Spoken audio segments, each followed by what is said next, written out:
Kadri Kryziu, ish kryetari i Gjykatës Kushtetuese, ka folur për bllokimin e konstituimit të Kuvendit të Kosovës dhe për mos formimin e qeverisë. Në emisionin Kosova Today, ai ka pohuar se nëse nuk ndërhyn presidentja Vjosa Osmani, nëse për një periudhë nuk formohen institucionet e reja të vendit, presidentja është me kompetenca neutrale, pra karakteri i saj është karakteri i unitetit në situata të caktuara. Ajo ka për detyrë për të ndihmuar për të krijuar institucionet.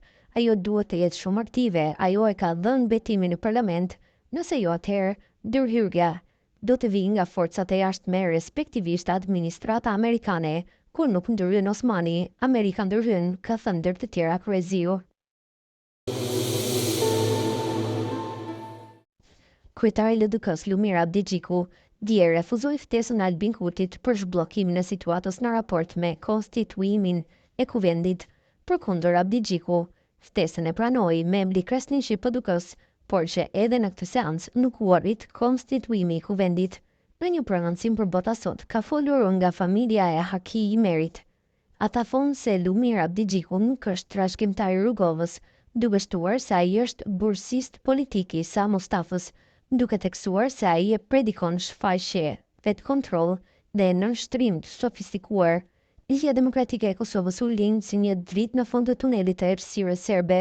Ishte një lëvizje, një mendësi, një rezistencë e heshtur, një akademi politike, por sot ajo dritë është shndërruar në një reklam me slogane të zbrazta të markës Rruga e Re, sponsorizuar nga akter fantom. Në qendër të kësaj historie shndron Lumir Abdigjiku, një akter i infiltruar që vdesh kostum të shtrenjtë, flet dhe kopjon dhe mendon me tru të huazuar. Ai është një talking doll politik, e shtyp butonin, thot LDK nuk është majo e vjetra, shtyp sërish e dëgjon të përshpërit Rruga e Re, shtyp një herë tjetër dhe befasisht del logoja PDK-s nga krahu i xhaketës. Lumiri nuk është trashëgimtar i Rrugovës, ai është bursist politik i Sa Mustafës. Fytyra e vërtetë e tij, Rrugova predikon të durim, mendim, dialog, paqe dhe mbi gjitha qëndrim. Abdigjiku predikon shfaqje, vetkontroll dhe nënshtrim të sofistikuar. Ai nuk e ka LDK në gjak, por e ka një porosi, një mision, shkatrimin e saj.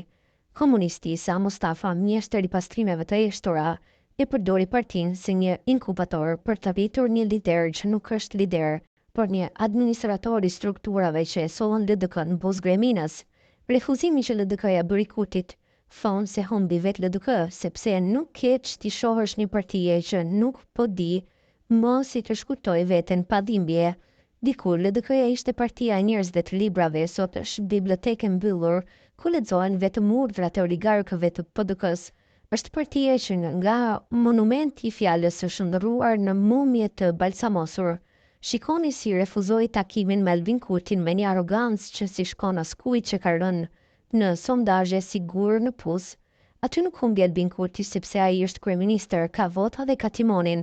Aty humbi LDK-ja sepse nuk keq t'i shtosh një partije që nuk po di më si të shkurtoj veten pa dhimbje. Gjithçka që bëj Lumiri me vetdije përfundon si dhurat për PDK-n. Është sikur çdo strategji e tij kalon përmes filtrave. A do ta gëzonte Hashim Thaçin kjo lëvizje? Nëse përgjigjja është po, ai e bën.